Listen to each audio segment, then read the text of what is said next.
तुमने इतना अर्सा मुझे धोखा दिया और अब कह रहे हो कि मैं तुम्हारी बीवी हूँ।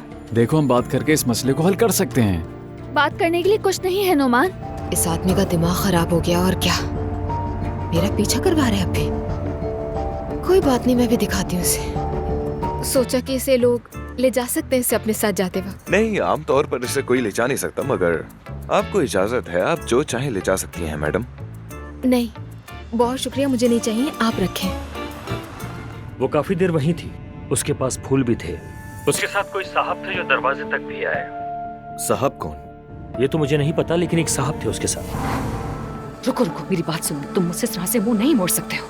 लेकिन इन सब के बावजूद हमारे दरमियान तो कोई नाराजगी नहीं होगी ना भाई। मैं आपकी बहुत इज्जत करता हूँ। मैं भी करता हूँ, ऐसा कुछ नहीं होगा, लेकिन काश तुम नूर के हिजाब से शर्मिंदा ना होते।